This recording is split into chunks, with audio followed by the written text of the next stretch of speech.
Have you ever wondered how the mysterious warriors known as ninjas mastered the art of stealth, espionage, and guerrilla warfare? These silent shadows of history weren't just action figures from movies or anime. They were real, strategic operatives whose skills were honed through years of intense training, discipline, and an unshakable mental focus. Today, let's lift the veil on the secretive world of the ninja, or as they were traditionally called, the shinobi, and explore how they became the unparalleled masters of shadow warfare in feudal Japan. To understand the rise of the ninja, we need to travel back in time, specifically to Japan's Sengoku Jidai, also known as the Warring States period. This was a time when the country was torn apart by internal conflicts, power struggles, and endless battles among rival warlords. The well-known samurai ruled the battlefield with their rigid codes of honor, loyalty, and direct combat techniques. But even the bravest samurai couldn't be everywhere at once, nor could they operate in complete secrecy. What the feudal lords needed was someone who could move unseen, gather intelligence, sabotage enemy plans, and carry out precision assassinations. Someone who could fight a war not with swords drawn in daylight, but in whispers and shadows. This is where the ninja came into the picture. But contrary to popular belief, ninjas were not just fighters in black outfits performing backflips and throwing stars. They were spies, saboteurs, strategists, and survivalists, trained to survive in the harshest of conditions and to manipulate the battlefield in ways that conventional warriors couldn't even imagine. Their role was not to fight fair.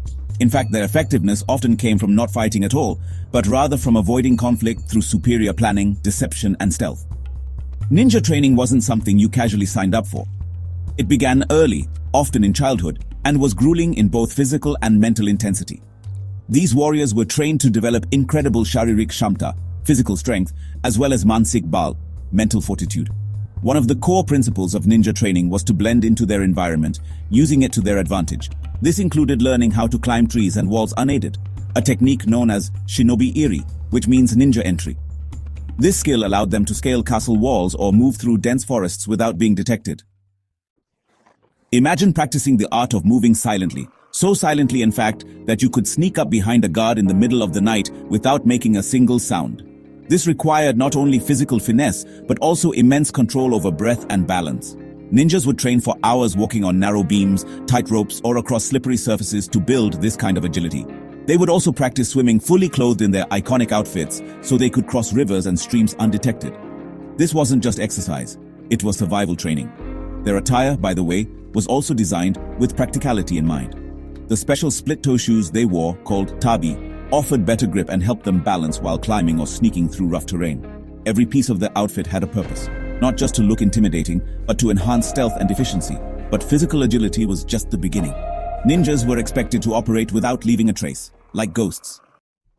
They developed a unique walking technique called shinobi aruki, where they would walk low, often on all fours or the balls of their feet, making no sound. In missions where even a whisper could give away their position, communication with teammates was handled using subtle, non-verbal signals. These hand signs or gestures helped them coordinate ambushes, signal danger, or convey orders silently. Hiding wasn't just about ducking behind a bush, it was an art form.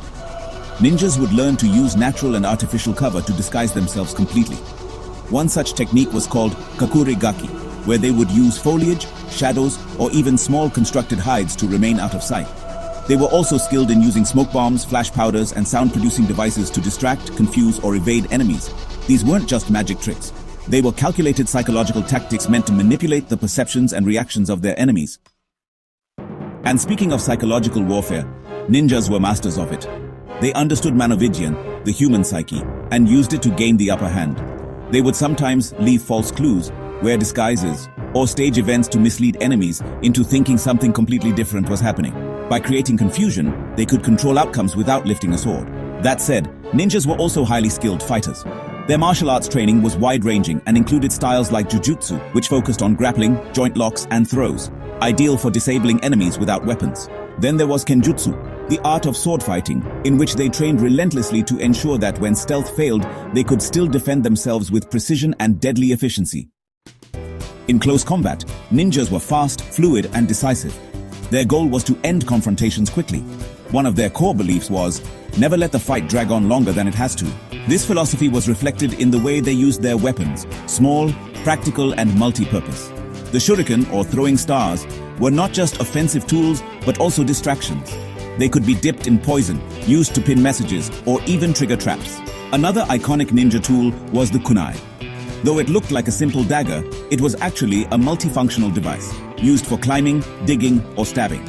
Its design allowed it to be adapted for various tasks during infiltration missions. Then there was the katana, the traditional Japanese sword. While samurais are more famously associated with it, many ninjas carried shorter or modified versions of the katana for close-range combat. These were lighter and easier to maneuver in tight spaces. Apart from these, ninjas also trained with unusual weapons like chains, staffs, and the blowgun, often filled with poisoned darts. These allowed for long-range, silent takedowns, a perfect option when you couldn't afford a close fight. Every weapon in a ninja's arsenal was chosen with strategy in mind, not brute force.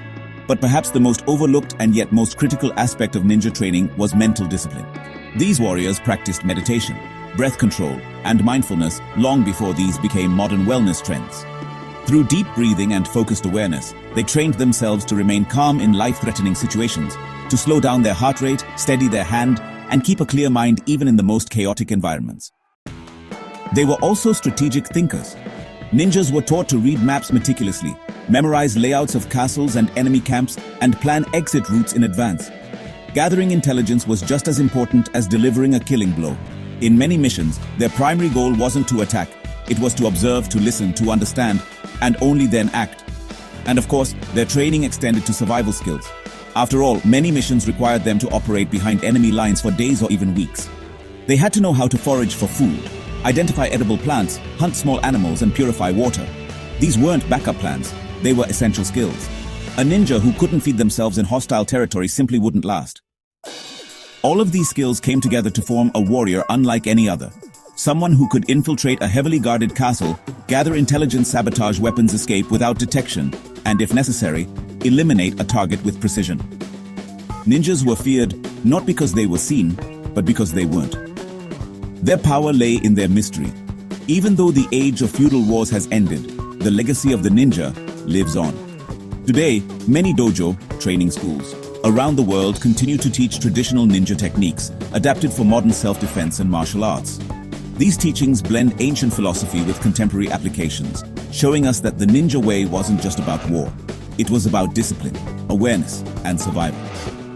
This modern interpretation keeps the spirit of the ninja alive, not as assassins, but as examples of what a human body and mind can achieve when pushed to the limit. In many ways, ninja training was a sadhana, a path of complete mastery over one's body, mind, and surroundings. It taught not just how to fight, but how to live with precision, purpose, and presence. So, the next time you hear the word ninja, don't just picture a masked figure leaping across rooftops.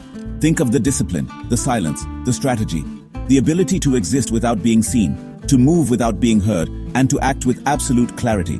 The ninja weren't just warriors of the shadows. They were architects of it.